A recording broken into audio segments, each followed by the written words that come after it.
Allot மணி சேனலுக்கு வருக வருக. நான் செபி ரெஜிஸ்டர்டு ஃபினான்ஷியல் அட்வைசர் கிடையாதுங்க. நான் எஜுகேஷனல் பர்பஸுக்காக என்னுடைய பர்சனல் எக்ஸ்பீரியன்ஸை நான் ஒரு 20 வருஷமாக மார்க்கெட்டில் இருக்கேன். அதை தான் உங்கள்கிட்ட ஷேர் பண்ணுறேன்.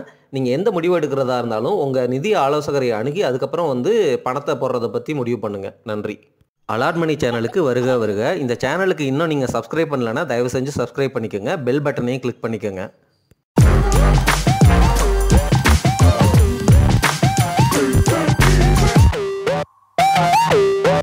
அனைவருக்கும் வணக்கம். நம்ம லாங் டேர்ம் இன்வெஸ்டிங்கில் தொடர்ந்து அந்த ஸ்டாக்கை ஹோல்டு பண்ணுங்கள், வித்துறாதீங்க, பை அண்ட் ஃபர்கெட் அப்படிங்கிற ஸ்ட்ராட்டஜியெல்லாம் பேசுகிறோம். பை அண்ட் ஃபர்கெட்னா போர்ட்ஃபோலியோ தான் பார்க்கக்கூடாது. அந்த கம்பெனி குவார்ட்டர்லி ரிசல்ட்ஸ் எப்படி கொடுக்குறாங்க, ஆனுவல் ரிசல்ட்ஸ் எப்படி கொடுக்குறாங்க, அந்த கம்பெனியில் நீங்கள் பார்ட்னராக ஜாயின் பண்ணுறதுக்கு முன்னாடியே டாப் லெவல் அனாலிசிஸ் பண்ணி அந்த கம்பெனி நல்ல கம்பெனி தானா அப்படிங்கிறத ஃபில்டர் அவுட் பண்ணிட்டு தான் நீங்கள் குட் ஸ்டாக்னே ஐடென்டிஃபை பண்ணி அந்த குட் ஸ்டாக்குக்கு நீங்கள் பாட்டம் லெவல் அனாலிசிஸில் நல்ல வேல்யூவேஷன் ஜோனில் இருக்கா அப்படிங்கிறத பார்த்துட்டு தான் அந்த வேல்யூவேஷன் ஜோனில் அந்த ஸ்டாக்கு அந்த கம்பெனியோடைய பிஸ்னஸில் நீங்கள் பார்ட்னராக சேர்றீங்க. புரியுதுங்களா? இதுதான் நம்மளுடைய மந்திரம். இந்த மந்திரத்தில் நீங்கள் சேர்ந்ததுக்கு அப்புறம் அந்த ஸ்டாக்கு கூடவே நீங்கள் பயணிக்கணும். எப்போ வரைக்கும் பயணிக்கணும் அப்படின்னா, உங்களுக்குன்னு ஒரு கோல் இருக்குல்ல, அந்த கோலுக்கான காசை அந்த ஸ்டாக்கு கொடுத்துருச்சு இல்லை அப்படின்னா உங்களுக்கு கண்டிப்பாக தேவை இருக்குது, அந்த ஸ்டாக்கை வித்தாகணும் அப்படிங்கிற மாதிரி சூழ்நிலை.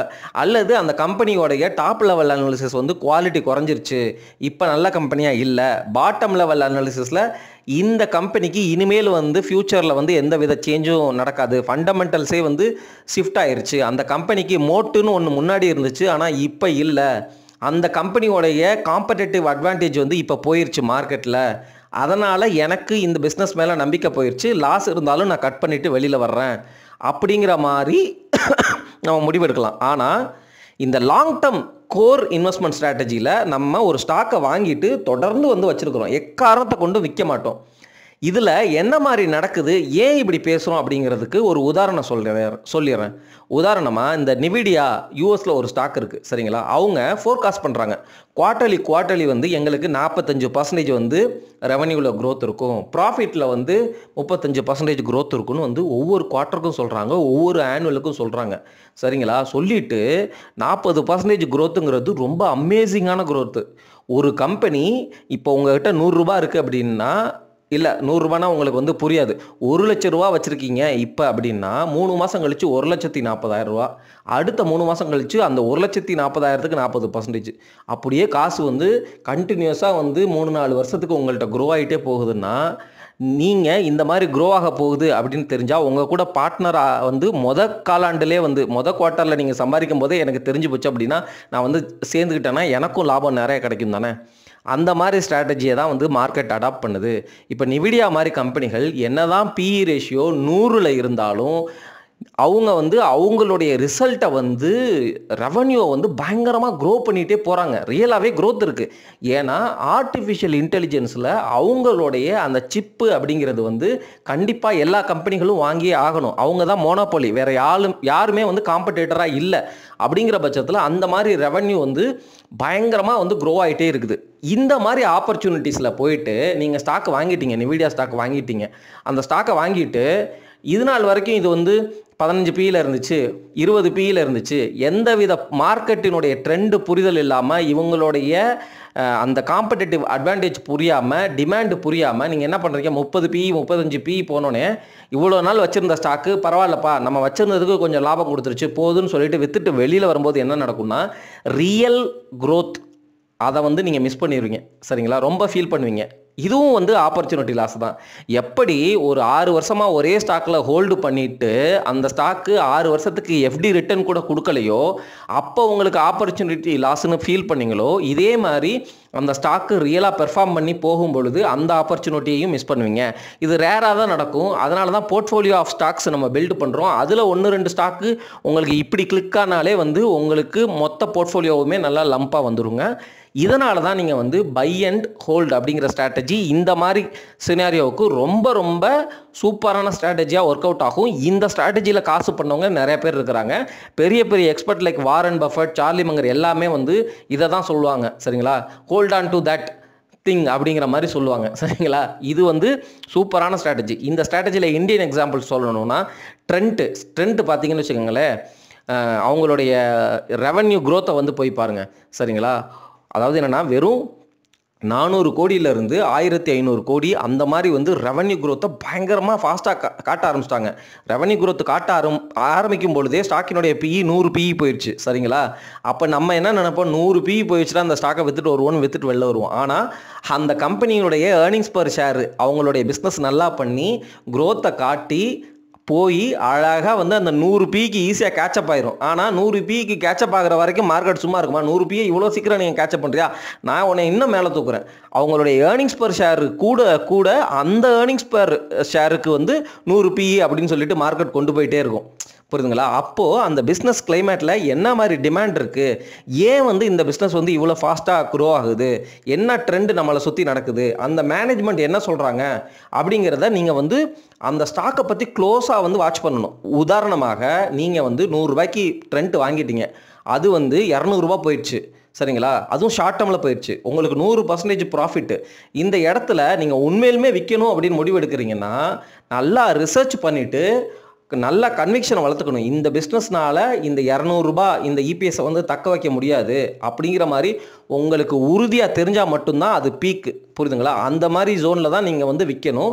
நம்மளை மாதிரி ரீட்டைல் இன்வெஸ்டர்ஸ்க்கு இது புரியாததுனால ஒரு நல்ல பிஸ்னஸ் நல்ல க்ரோத் இருக்கிறத நீங்கள் வந்து பை அண்ட் ஹோல்டு வச்சுக்கோங்க. ட்ரெண்ட்டு இப்போது சேல்ஸ் க்ரோத் ஆயிடுச்சு, பெரிய கம்பெனி ஆயிடுச்சு. அதுக்கப்புறம் என்ன ஆகும், ஒரு ஸ்டேஜில் வந்து கண்டிப்பாக வந்து இதே க்ரோத்தை காட்ட முடியாது. அவங்க என்ன பண்ணுவாங்க, கொஞ்சம் கீழே வருவாங்க. கீழே வந்துட்டு திருப்பி அவங்களுடைய பிஸ்னஸ் ஸ்டேபிள் ஆகும். அதுக்குள்ளே வந்து நம்மளுடைய இன்ஃப்ளேஷன் மார்க்கெட் கண்டிஷனே வந்து மாறிடும். உதாரணமாக நான் 2005 டைம்லலாம் என்கிட்ட 10 லட்ச ரூபாய் இருந்தால் போதும்பா நான் ரிட்டையர் ஆயிடுவேன் அப்படின்னு நினச்ச கேட்டகரி தான் நான். அப்போது 10 லட்சங்கிறது ரொம்ப பெரிய காசுங்க. 2005லலாம் வந்து வெறும் 400 ரூபா தான். 4-5 பேர் போய் நல்ல பெரிய நல்ல ரெஸ்டாரண்ட்லேயே வந்து தந்தூரி சிக்கன், அதுக்கப்புறம் நல்ல காஷ்மீரி நானு, நல்லா திக்கான பஞ்சாபி லஸ்ஸி, இப்போல்லாம் வந்து 4 பேர் தாராளமாக சாப்பிட்டுட்டு வந்துட்டு இருந்தோம். புரியுதுங்களா?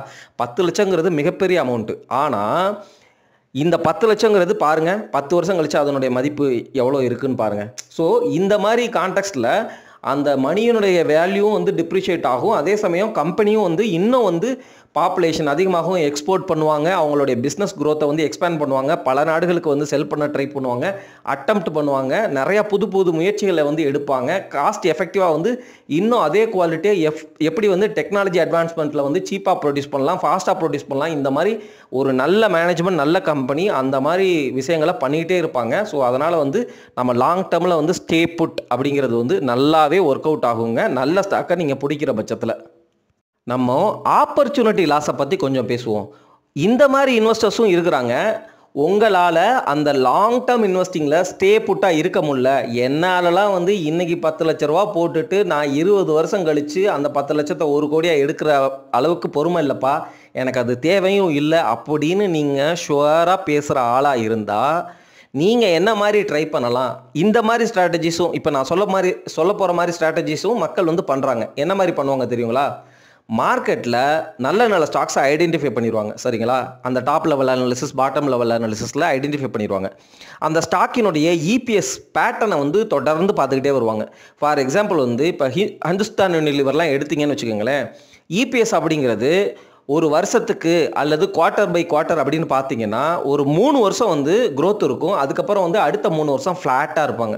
சரிங்களா? இப்போது இந்த மாதிரி இன்வெஸ்டர்ஸ் எல்லாம் இந்த 3 வருஷமும் வந்து இந்த ஸ்டாக்கெல்லாம் வந்து கன்சாலிடேட் ஆகிட்டு தான் இருக்கும் அப்படின்னு நினச்சிட்டு அந்த டைமில் வந்து அந்த காசை கொண்டு போய் டெப்ட்டில் வச்சுருப்பாங்க.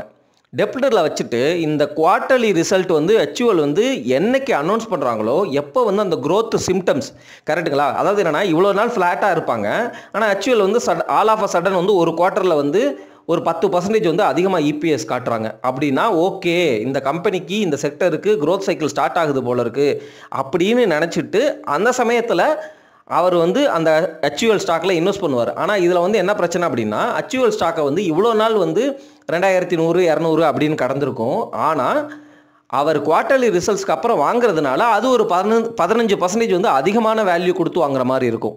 இந்த ஸ்ட்ராட்டஜி வந்து எப்படி ஒர்க் அவுட் ஆகும்னா 15% நீங்கள் அதிகமாக கொடுத்து வாங்கினாலும் அடுத்து குவார்ட்டர் ஆன் குவார்ட்டர் 2-3 வருஷம் வந்து சப்போஸ் வந்து அச்சுவல் வந்து இன்னும் இபிஎஸ் க்ரோத் காட்டுதுன்னு வச்சுக்கோங்க, அப்போ வந்து என்னாகும், ஸ்டாக் ப்ரைஸ் வந்து அவர் 15%லேருந்து இன்னும் ஒரு ஜம்ப் வந்து நல்ல ஜம்பே கொடுக்கும். அந்த சமயத்தில் சரிப்பா கிட்டத்தட்ட 2.5 வருஷமாக வந்து HUL வந்து நல்ல க்ரோத் காட்டிட்டாங்க, இன்னும் ஒரு 6 மாதம் வேணாம், இன்னும் 2 குவார்ட்டர் வேணால் வந்து இவங்க வந்து இன்னும் வந்து இதே மாதிரி EPS க்ரோத் காட்டலாம், அதுக்கப்புறம் வந்து ஃப்ளாட் ஆயிடுவாங்க அப்படிங்கிற மாதிரி நீங்கள் வந்து விசுவலைஸ் பண்ணிவிட்டு அந்த சமயத்தில் வந்து விற்றுட்டு வேறு ஸ்டாக்குக்கு மூவ் ஆகலாம் அல்லது டெப்ட்டுக்கு மூவ் ஆகலாம். இந்த ஸ்ட்ராட்டஜியும் நீங்கள் ட்ரை பண்ணலாம். ஆனால் இந்த ஸ்ட்ராட்டஜியில் உங்களுக்கு ரிஸ்க் இருக்குது, புரியுதுங்களா?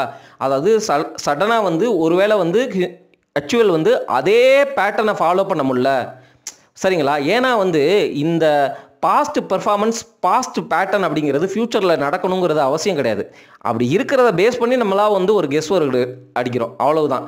இந்த இடத்துல வந்து இந்த இந்த டாப்பிக்கோடைய அர்த்தம் வந்து என்னென்னா, நீங்கள் டெக்னிக்கல் அனாலிசிஸ்குள்ளேயும் உள்ளே போகிறீங்க. இந்த மாதிரி சார்ட் பேட்டர்ன் இருந்தால் இப்படி என்ட்ரு ஆகலாம், அந்த மாதிரி டோஜி பேட்டர்னில் வந்து இப்படி இருந்துச்சுன்னா மார்க்கெட் வந்து எந்த டைரெக்ஷனில் போகும்னு தெரில, இது பியர் டோஜியா அல்லது புல் டோஜியா, அதுக்கப்புறம் வந்து 200 day moving average, 50 day moving average, golden cross, death cross, ஒவ்வொரு ஸ்டாக்குக்கும் இந்த மாதிரி வந்து டெக்னிக்கல் அனாலிசிஸை பேஸ் பண்ணி இன்வெஸ்ட் பண்ணுறவங்களும் இருக்கிறாங்க.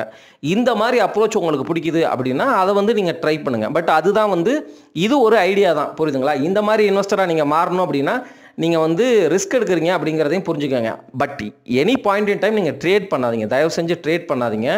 நீங்கள் சில பேர்லாம் இப்படியெல்லாம் சொல்லுவாங்க, அதாவது என்னென்னா, இன்ஃபோசிஸ் வந்து டிவிடெண்ட்டை அனௌன்ஸ் பண்ண போகிறாங்கன்னு வச்சுக்கோங்க. அந்த டிவிடெண்ட்டை அனௌன்ஸ் பண்ணுறது குவார்ட்டர்லி ஒரு டேட்டில் அனௌன்ஸ் பண்ணுவாங்க, சரிங்களா? அந்த டிவிடெண்ட் வர்றதுக்கு முன்னாடி வந்து அந்த இன்ஃபோசிஸ் ஸ்டாக் வந்து ஒரு 5-10% வந்து ஒரு ஸ்பைக்கு கொடுக்கும். அந்த மாதிரி வந்து பேட்டர்னை மானிட்டர் பண்ணிவிட்டு கரெக்டாக டிவிடெண்ட் அனௌன்ஸ் பண்ணுறதுக்கு முன்னாடி போய் வாங்கி வைக்கலாம். ஆனால் இதில் வந்து என்ன ரிஸ்க்குன்னா, நீங்கள் வாங்கி வச்ச தருணம்னு பார்த்து ஏதோ ஸ்டாக் மார்க்கெட்டில் வந்து 2008 மாதிரி கிரைசிஸ் வந்துச்சுன்னு வச்சுக்கோங்க, டிவிடெண்ட் எல்லாம் மார்க்கெட் கண்டுக்காது, அடித்து உடச்சி கீழே போகும் அந்த ஸ்டாக்கு மட்டும் இல்லை, மார்க்கெட்டே கீழே போகும். அப்போது உங்களுக்கு போட்ட காசு வந்து லாக் ஆகிக்கும். அந்த லாக்கை வந்து பொறுமையாக மார்க்கெட் ரெக்கவர் ஆகிற வரைக்கும் நீங்கள் வெயிட் பண்ணுற மாதிரி இருக்கும். அப்படியும் வந்து நீங்கள் யோசிச்சுட்டு தான் முதலீடு பண்ணணும். இந்த 2வது ஸ்ட்ராட்டஜி அப்படிங்கிறது ஒரு ஐடியா தான் கொடுக்குறேன். இந்த மாதிரி இருக்கிறாங்க, பட் நான் ஜஸ்ட்டு ஷேர் தான் பண்ணுறேன். நான் இதை வந்து பர்சனலாக ப்ரிஃபர் பண்ணுறது கிடையாது. ப்ரிஃபர் பண்ணுறது வந்து எப்படின்னா, உங்களுக்கு வந்து நான் வந்து இப்படி நினச்சி வாங்க மாட்டேன், சரிங்களா? லாங் டேர்ம் இன்வெஸ்டிங் அப்படின்னு நினச்சி தான் வாங்குவேன். ஆனால் வந்து என்ன ஆயிரும் அப்படின்னா, என்னுடைய சூழ்நிலைகளில் வந்து காசு தேவை வந்துடும், சரிங்களா?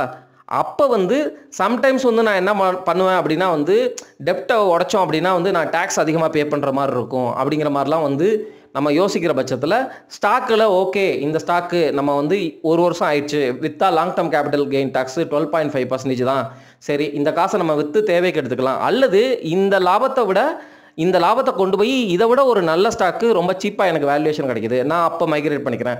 இந்த மாதிரி டெசிஷன் பண்ணலாமே ஒழிய, சரிங்களா? இந்த மாதிரி டெசிஷன் வந்து நம்ம எடுக்கலாமே ஒழிய, இந்த ஸ்ட்ராட்டஜியோடைய கான்டெக்ஸ்ட்டை புரிஞ்சுக்கோங்க. முன்னாடி பேசுனது கம்ப்ளீட்டாக வேறு ஸ்ட்ராட்டஜி, இந்த கான்டெக்ஸ்ட் வந்து கம்ப்ளீட்டாக வேறு. இப்போது எடுத்தோன்னே நீங்கள் வந்து என்கிட்ட சரி ஓகே நான் அதை வந்து தொடர்ந்து பேசுகிறேன், இப்போது நம்ம பேசின ஸ்ட்ராட்டஜியில் எது பெஸ்ட்டு ஸ்ட்ராட்டஜி, எனக்கு ETF மட்டுமே போதும், ஸ்டாக்கு மட்டுமே வாங்குவேன் அப்படியெல்லாம் கிடையாதுங்க.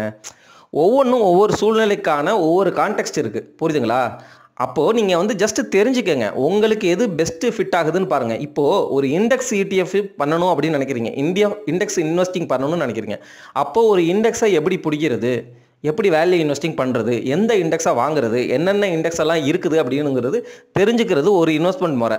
ஒரு இண்டெக்ஸ் இன்வெஸ்டிங்கில் போயிட்டு நீங்கள் வந்து ஆவரேஜாக வந்து இப்போ Nifty 50 12 to 15% கொடுக்குதுன்னு வச்சுக்கோங்க. அந்த இண்டெக்ஸ் ETFல போயிட்டு நான் 25% ரிட்டர்ன் எப்படி எடுக்கிறது அப்படின்லாம் யோசிக்க முடியாது, சரிங்களா? 25% ரிட்டர்ன் வந்து உங்களுக்கு ஒரு பாயிண்டில் தெரியுது அப்படின்னா, ஹிஸ்டாரிக்கலாக Nifty 50 15 தானே கொடுத்துருக்கு, 25%ங்கிறது ரொம்ப பீக்கான வேல்யூவேஷன். இப்போ வந்து என்ன EPS இருக்குது Nifty 50க்கு, என்ன PBI ரேஷியோ இருக்குது, ஓஹோ 35-40 PBI ரேஷியோ இருக்குது, கொஞ்சம் வேல்யூவேஷன் ஜாஸ்தியாக இருக்கே, நம்ம வேணால் விற்றுக்கலாமா, அப்படி யோசிக்கணும், சரிங்களா? இது இண்டெக்ஸ் இன்வெஸ்டிங்னா இண்டெக்ஸ் இன்வெஸ்டிங்கை மட்டும் தனியாக பாருங்கள், டைரக்ட் ஸ்டாக் இன்வெஸ்டிங்னா டைரக்ட் ஸ்டாக் இன்வெஸ்டிங்கை தனியாக பாருங்கள். இப்போது ஒவ்வொரு ஸ்ட்ராட்டஜியையும் நீங்கள் வந்து கற்றுக்கங்க. இப்போ கற்றுக்கிட்டு உங்ககிட்ட எவ்வளோ காசு இருக்குன்னு பாருங்கள், குஷன் எல்லாம் ரெடி பண்ணிட்டீங்களான்னு பாருங்கள். அப்போது எவ்வளோ காசை வந்து நீங்கள் ரிஸ்க் எடுக்க முடியும் அப்படிங்கிறத பாருங்கள். நீங்கள் ஸ்டாக் மார்க்கெட்டுக்குன்னு கொண்டு வர்ற காசை டேரெக்டாக எல்லாமே ஸ்மால் கேப் போட்டிங்கன்னா ரொம்ப அதிக ரிஸ்க் எடுக்கிறீங்க, பணத்தை இழக்கிறதுக்கு தான் வாய்ப்பு அதிகம். ஆனால் நீங்கள் என்ன பண்ணுறீங்க, சேஃபாக அதில் வந்து ஒரு 50% வந்து இண்டெக்ஸில் போட்டுட்டு ஒரு 25% வந்து நல்ல குவாலிட்டியான கம்பெனிகளில் நம்ம சொல்கிற அனாலிசிஸ் பிரகாரம் ஃபண்டமெண்டல் டாப் லெவல் அனாலிசிஸ்லாம் பண்ணிவிட்டு அதை பிடிச்சிட்டிங்க அப்படின்னா இப்போ 75% ஆஃப் த ஸ்டாக் மார்க்கெட் காசு வந்து நல்ல ஃபவுண்டேஷன் ஸ்ட்ராங்காக இருக்குது. அப்போ மிச்சம் இருக்கிற 25%ல் என்ன பண்ணலாம், தீமேட்டிக் ETF வாங்கலாமா, அல்லது இந்த ஸ்மால் கேப் ஸ்டாக்ல இந்த பேங்க் ஸ்டாக்லாம் ரொம்ப நல்ல வேல்யூவேஷனாக இருக்கு, இதில் கொஞ்சம் போர்ஷன் எடுத்துக்கலாமா, அந்த மாதிரி எந்த ஸ்டாக்கு என்ன கேட்டகரியில் இருக்குது, அந்த ஸ்டாக்குக்கு நம்ம எடுக்கிற ரிஸ்க்கு நமக்கு தகுதியானது தானா அப்படிங்கிறத யோசித்து அந்த மாதிரி ஒவ்வொரு ஐடியாவையும் நீங்கள் வந்து உணர்ந்துக்கிட்டு அந்த ஸ்ட்ராட்டஜியை நீங்கள் வந்து ஸ்விட்ச் பண்ணி எடுக்கணுங்க.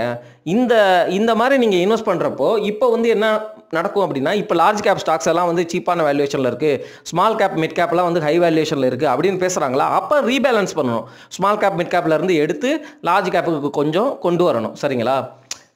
அந்த மாதிரி யோசித்து நீங்கள் வந்து ரீபேலன்ஸ் பண்ணணும். இந்த மாதிரி தான் வந்து நீங்கள் தொடர்ந்து வந்து மார்க்கெட்டில் stay informed and then knowledge, என்ன ஸ்டாக்கு என்ன இண்டெக்ஸ் எப்படி போகுது அப்படிங்கிறத தொடர்ந்து ஃபாலோ பண்ணுறது மூலமாக மட்டுமே தான் உங்களால் வந்து வெல்த்தை வந்து எஃபெக்டிவாக ரேப்பிடாக க்ரோ பண்ண முடியுங்க. ஆனால் இந்த இடத்துல வந்து என்னென்னா, நீங்கள் இம்மெச்சூர்டாக வந்து நிதானம் இல்லாமல் முடிவெடுத்துடக்கூடாது. அதுதான் நம்ம என்ன பண்ணுறோம் அப்படிங்கிறத ஒரு தடவைக்கு 2 தடவை யோசித்து முடிவெடுங்க. சரிங்களா? கோல் பேஸ்ட் இன்வெஸ்டிங் பண்ணுங்கள்.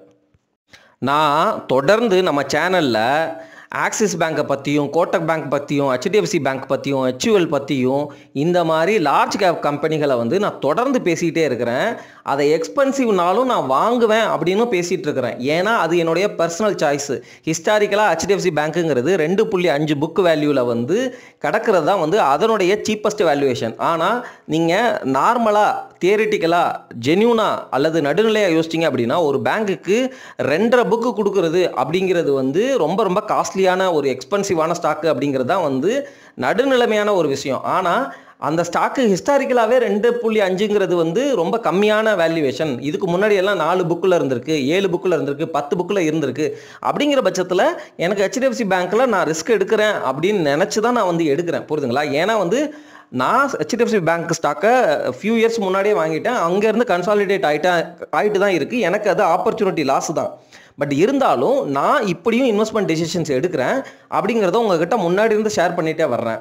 அட் த சேம் டைம் நீங்கள் வந்து என்கிட்ட வந்து இந்த ஸ்டாக் இப்போ வாங்கலாமா அப்படிங்கிற மாதிரி ரெக்கமெண்டேஷன் கேட்டிங்கன்னா நான் கண்டிப்பாக கொடுக்குறதுக்கு இல்லை. நான் செபி ரெஜிஸ்டர்ட் அட்வைசர் கிடையாது. என்னுடைய பர்சனல் சாய்ஸும் உங்களுடைய பர்சனல் சாய்ஸும் வந்து வேறு மாதிரி இருக்கும். நான் வந்து எது சரியான விஷயமோ அதை தான் வந்து நான் அப்படி சொல்ல முடியும். சரிங்களா? இப்போ HDFC பேங்க் ஸ்டாக்குனா எக்ஸ்பென்சிவானா கண்டிப்பாக எக்ஸ்பென்சிவ். ஆனால் வந்து நான் வாங்குவேனா கண்டிப்பாக வாங்குவேன். புரியுதுங்களா? அந்த ஸ்ட்ராட்டஜி இப்போ நல்லாவே ஒர்க் அவுட் ஆகுது. இந்த பியர் மார்க்கெட் உடஞ்சதில் கோட்டக் மஹேந்திரா பேங்க்கு, ஆக்சிஸ் பேங்க்கு, HDFC பேங்க்கு இந்த மாதிரி ஸ்டாக்குகள் வந்து பெருசாக உடைப்படலை. சரிங்களா? அதனால் வந்து இப்போ என்ன நடக்குது அப்படின்னா, நான் இந்த கம்பெனிகளில் பெருசாக ப்ராஃபிட் பார்க்கல அப்படின்னாலும் இந்த லாஸை வந்து என்னுடைய போர்ட்ஃபோலியோவில் வந்து இந்த கம்பெனிகள் இந்த ஸ்டாக்ஸ் எல்லாம் வந்து ஸ்டெபிலிட்டி கொடுக்குது அப்படிங்கிற பாசிட்டிவ் ஃபீட்பேக்கில் இருக்கிறேன். அட் த சேம் டைம் இவங்கெல்லாம் வந்து லார்ஜ் கேப் பெரிய கம்பெனிகள், இவங்களுடைய செக்டர் ரிவைவ் ஆகும் பொழுது, எக்கானமி ரிவைவ் ஆகும்போது இவங்க எல்லாமே நல்லா பண்ணுவாங்க. எனக்கு வந்து நம்பிக்கை இருக்குது, நிம்மதியாக தூக்கம் வருது. இந்த கம்பெனி ஸ்டாக்ஸ் அப்படிங்கிறது வந்து குவாலிட்டியான பங்குகள் அப்படிங்கிற பட்சத்தில் நம்ம குவாலிட்டி இல்லாமல் ஏதோ வந்து மெக்ரான் கம்பெனி வாங்கி வச்சுருந்தோம் அப்படின்னம்னா நம்ம பாட்டுக்கு விட்டு போனோம்னா அது எந்திரிக்காது. சரிங்களா? சரி, நான் இதையே தொடர்ந்து பேசிகிட்டு இருக்கிறேன். பட் நான் சொல்ல வர்ற பாயிண்ட் வந்து என்னன்னா, லோ பியில் கிடைக்கிறதுனால அந்த கம்பெனி வந்து பெரிய growth கொடுத்துரும் அப்படிங்கிறதும் கிடையாது. ஹை பியில் இருக்கிறதுனால அந்த கம்பெனி வந்து இன்னும் வளராமல் இருக்கிறதுக்கு தான் வாய்ப்புகள் அதிகம் அப்படிங்கிறதும் கிடையாது. ஒன்று வேல்யூ இன்வெஸ்டிங், இன்னொன்று growth இன்வெஸ்டிங். நம்ம ரீட்டைல் இன்வெஸ்டர்ஸாக இருக்கிறதுனால வேல்யூ இன்வெஸ்டிங்கில் அதிகமாக கான்சன்ட்ரேட் பண்ணுறோம். இது வரைக்கும் growth இன்வெஸ்டிங்கும் கான்சன்ட்ரேட் பண்ணணும்.